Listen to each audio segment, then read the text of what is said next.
Hola, vamos a continuar con nuestro estudio de la unión PN. En este caso vamos a estudiar cómo se comporta la unión PN con polarización directa.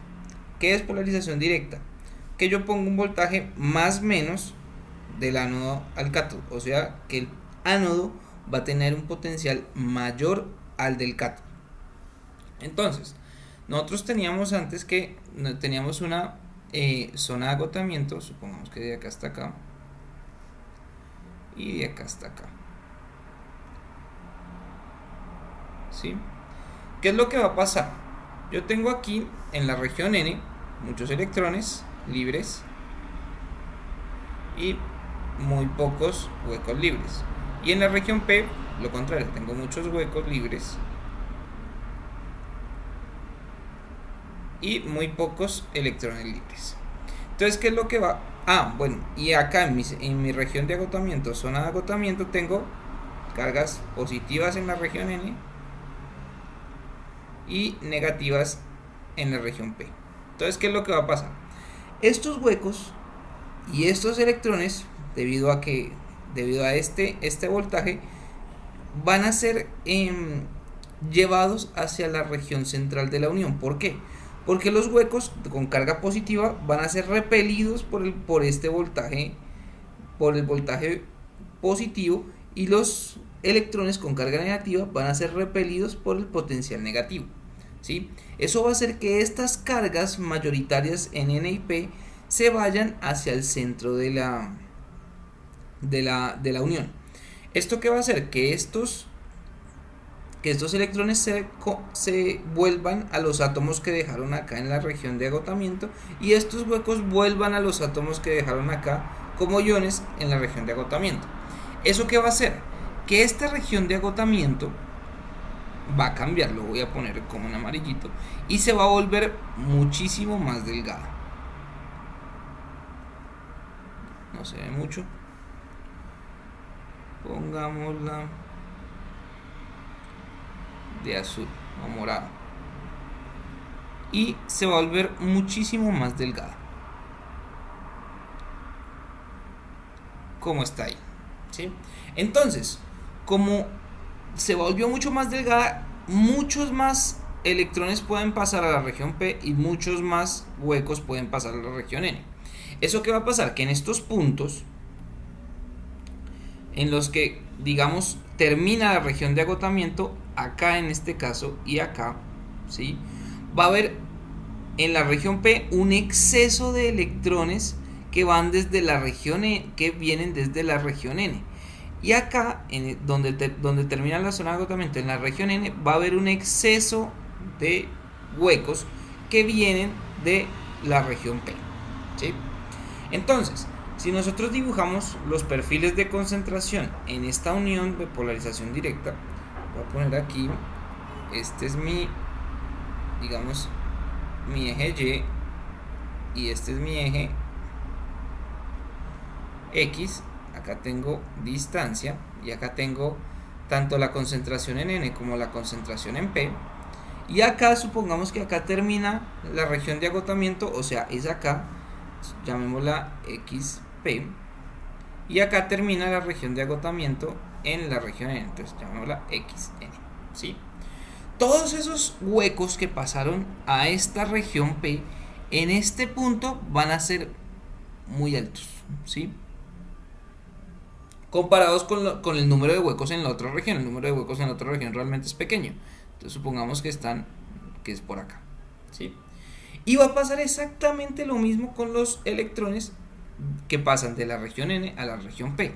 En este punto va a haber un valor mucho mayor de electrones que lo que normalmente hay en la región P. Supongamos que está, no sé, por acá, ¿sí? Entonces, ¿qué va a pasar? Miren que en este punto, o sea, en este punto del material, acá, supongamos, va a haber muchos electrones, ¿sí? Va a haber muchos electrones. Y al final del material, o sea, acá, ¿sí? Va a haber muy pocos. Eso va a hacer que exista una corriente de difusión, porque la concentración de electrones acá, es decir, acá, en esta región, ¿sí?, va a ser mucho mayor que la que hay acá, en esta región.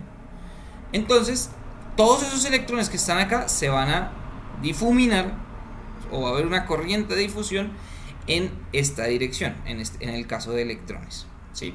Esas corrientes de electrones va a hacer que el perfil de concentración, o como varía la concentración a lo largo de X, sea de esta forma, ¿sí? Y va a pasar exactamente lo mismo con los huecos. Lo voy a poner de otro color como para que se diferencie, rojito. Entonces, acá en esta región del diodo, va a haber muchos huecos. ¿Por qué? Porque son los huecos que pasan de la región P a la región N. Pero acá hay muy pocos, ¿sí? Hay muy pocos. Entonces, esos huecos que están acá se van a ir se van a ir en esta dirección, ¿sí? Debido a que su concentración aquí es mayor y aquí es menor. Entonces va a haber también otra corriente de difusión de huecos. También de esta forma, ¿sí? Eso hace que haya una corriente de huecos hacia allá y haya una corriente de electrones, voy a cambiar de color, hacia allá, ¿sí? Si sumamos las dos corrientes, realmente nos da que la corriente total, o J total en el diodo, va a ser igual a la corriente debido a electrones más la corriente debido a huecos, ¿sí? ¿Esto por qué se suman? Porque realmente estas tienen carga negativa y estos tienen carga positiva. Entonces, en este momento, porque se redujo esta región de agotamiento, sí va a haber una corriente que va a estar en la dirección desde P hasta N, ¿sí? Y esa corriente, debido a ciertos resultados de la física de semiconductores, tiene esta forma, que la corriente del diodo, ¿sí?, va a ser igual a la corriente de saturación, que depende de los parámetros de fabricación del diodo, por el exponencial de el voltaje del diodo, o sea, este voltaje que le acabamos de colocar, sobre el voltaje térmico. Ya vamos a ver qué es ese voltaje térmico, menos 1, ¿sí? Entonces, en este caso, en el diodo fluye una corriente, ¿sí?, debido a que se redujo esta barrera, digamos el tamaño o el ancho de esta barrera de potencial. Por lo tanto, esta corriente, debido a la difusión de electrones en el lado P y de huecos en el lado N, o sea, estos portadores minoritarios, va a haber una corriente de esta forma. Este voltaje térmico, ¿a qué es igual? A K, que es la constante de Boltzmann, por T sobre la carga del electrón, el cual a temperatura ambiente es aproximadamente 26 milivoltios. ¿Listo?